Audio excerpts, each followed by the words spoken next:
Okay, so we are currently in the middle of July, so you're seeing work in progress.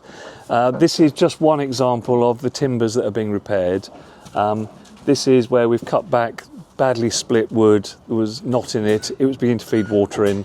Jeff has opened up and we now have a blank. Jeff, do you want to do the one you made earlier? This is softwood because it's not the final piece of timber, but it's just making the pieces to work out how deep we go to slot over the different sticky out tenon pieces.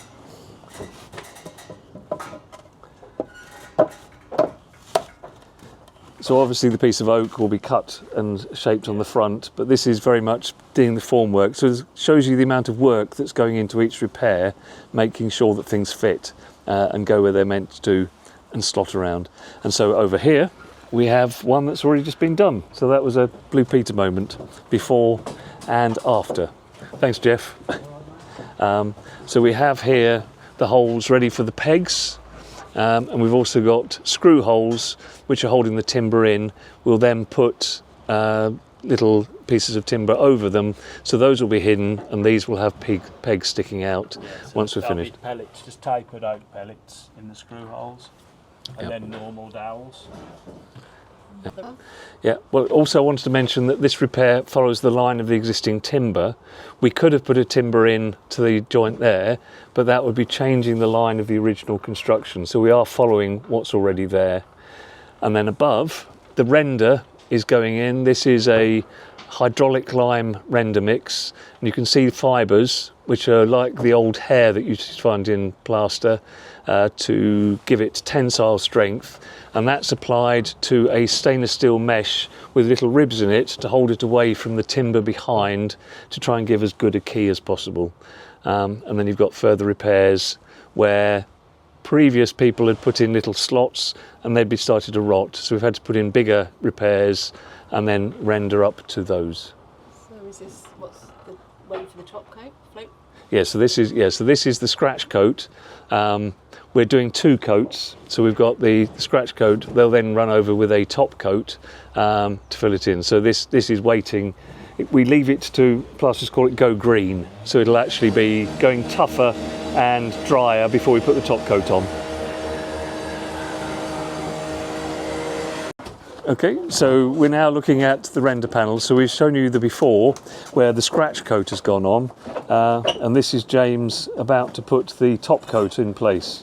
So we've got a scratched coat, and then we come on in and apply a second top coat. We're only doing two coats here because the thickness of the total thickness is only about 20 millimeters, so that's just over 3/4 of an inch. So it needs to be wet up beforehand to control the suction. If you apply to a dry render base coat, it sucks all the moisture out before the lime can set. So this is just controlling the suction and means that when it applies and as it begins to dry, it pulls in and actually holds the render in place. So have you got fibre in your mix? On this final coat there's no fibre. Right, so no fibre, yeah. Through. Yeah, okay. Yeah, there is quite a bit in the first coat, and then a stainless mesh behind there. Yes, yeah.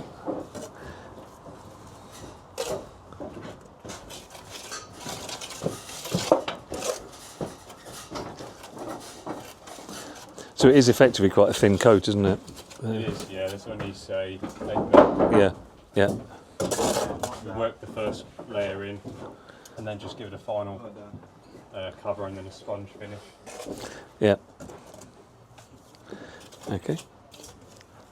Oh, look, like this. Yes, so the finished product very soon will look like this, and then it's rubbed up like this to give us a texture to apply the paint to, which is very like the original texture which is above us. So we are matching this, except that this was a cement based mix and we're now using a lime based mix to make it a bit more flexible and breathable, but we are using what's called a hydraulic lime, which has got a clay impurity or reactive element which helps it set. So it's halfway between a traditional breathable lime and a cement. So it's kind of what works here. and we had a roof survey done before the MEND project started, and it identified that these slopes in the middle of the east side, the battens were failing, and some of the nails holding them were also failing. So although it looked okay, while we got the scaffold up, the report had identified this was one that needed relaying. So we're in here doing that. So you can see the tiles going in. You can see we've got roofing felt. We've checked for bats, which is clearly an important consideration. Roof is now going back in. And on the end of the roof, you'll see tile and a halves. So these here, which are 1.5 tiles wide, that's a relatively modern invention from the 20th century. So when the house was first built, it would have had half tiles and tiles, but those always used to fall off because the half tiles were never held properly. So we've allowed some modern inventions to help the roof stay together better. Original tiles, reusing existing tiles. Oh yes, okay, yes, and around the back as well. Yes, so we are reusing the original tiles on the main east slope. So as people come round, you'll see those retained, and so we're just using new tiles to make up the shortfall on the two sides, the returns, and the chimneys. Yeah, chimneys. We've been up there. We've repaired them. We were slightly worried that the main one on our left, he was leaning, or is leaning, and it is leaning, but we've had a structural engineer who has confirmed most of the lean happened in the early life of the chimney. It's moved a little bit as the mortar has set. It's south facing, so the weathering, but there are no signs of it moving recently because there's no cracking, and he did a plumb line and tested it. It's all within structurally acceptable limits, so we're just leaving it be. The most important thing is we've capped off the tops to make sure that water doesn't get in the top, improved the lead cappings that were already there by putting in supports, and we've also capped between the bases of the chimneys where there was lots of plant growth, and that's now fixed that. Also doing flaunching repairs as well. Yeah. On the very top. Yeah. And then bits of repointing and brick repairs around the top bit of the chimney, because we can't repoint the main barley twist. We're doing repairs where we can, but because the cement is so hard, trying to remove it would do more damage to the bricks. So we're leaving those as found, but just doing as much as we can to help protect them and pointing up any holes.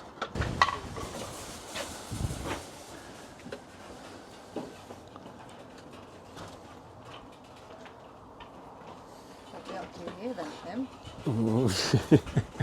Well, Rob has been pointing the eaves detail because that was all cracked and falling out. So again, we're using a lime-based mix rather than cement, which should mean that it's a bit more flexible and works with the timber. So we're using a 5, NHL 5. Yeah. In this. Which is the strongest of the hydraulic limes, but is just got enough flex and breathability. It's still got that movement. Yeah. But it will stand quite a lot of weathering. Yeah. Oh, and then in render, we've got render repairs since I was last here. Yeah, so James has been busy. So we've had 2 coats here as well. Yes. Yes, that's 2 coats. Yeah. So that's the floated top coat, ready for painting. So again, they rub over with a sponge just to open up the texture enough to take paint. Oh, and you've got burnt sand mastic. So you've been busy putting in. Yeah, so I'm still going to finish bits off there. Yeah. Yeah. And pegs. So we've got pegs. We've been refixing pegs wherever possible. This was flexing, wasn't it? This whole. Yeah. So this has been re-supported. Yeah. So it's had like a timber structure at the back, braced off an internal wall inside. So that's took the whole flex off the gable. Yeah. So that's all secured back now. Yeah. Oh, and more burnt sand mastic, isn't it? Yeah. And the carving is done pretty well on this. That's actually because we're on the north side. We're actually away from the worst of the weather, so this is some of the best timber work, or most intact timber work we've got. Quite like, you can actually read the lettering, which is good. Yeah. And here it says daffodils. Oh, we've got daffodils. Yeah. Are these daffodils? Some sort of They're Yeah. not quite daffodils, but Yeah. What had happened was when they did these rafters, Yeah. the birds mouthed them Yeah. like that All right. Yeah. Yeah. over the fascia, All right. but that bit rotted. So it's actually weakened the So whole. this one Yeah. wasn't holding on anything. No. So it was just hanging. Yeah. So Yeah. in the bracket, even though they were the same length as them, Yeah. had only got one fixing in this one bottom bit. Yeah. Yeah.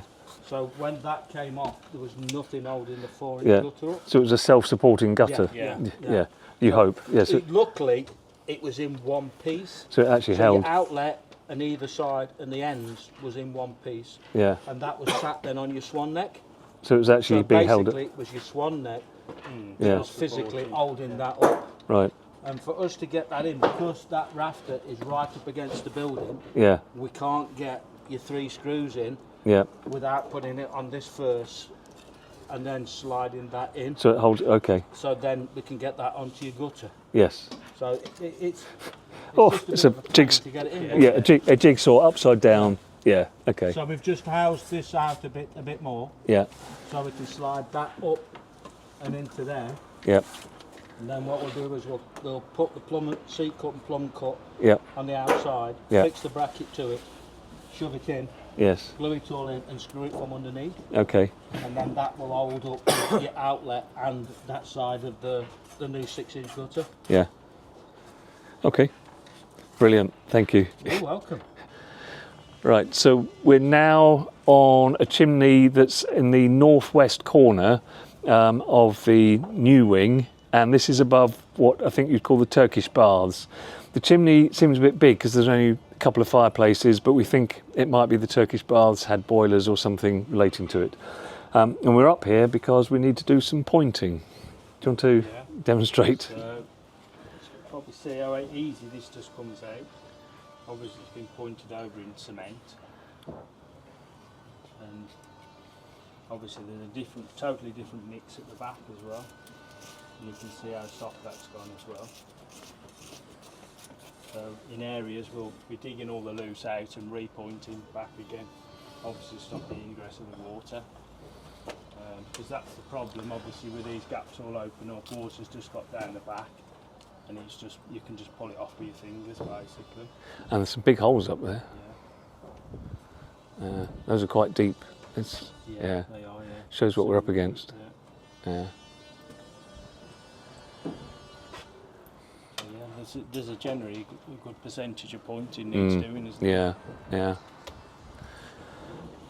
So, top of the same chimney, we identified this as being a bit more of a problem than was on my first list.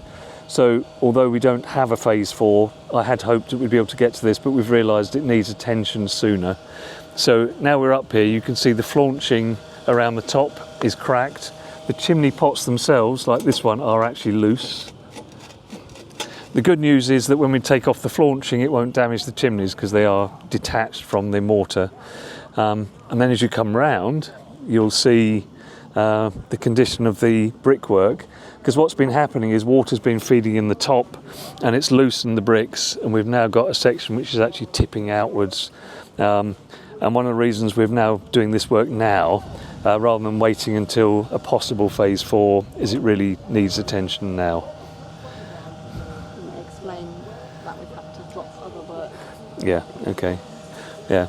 And I suppose it's worth saying that having identified this as a problem, as we've walked around the roofs, we've had to actually take out some other work that was going to be happening in phase 3 in order to afford to do this. It's a case of prioritising as we go and realising that this one really is more of a priority than some of the other ones that we need to get to. So the next chimney you see further over, plant growth, but it's actually in better condition than the one we're now repairing.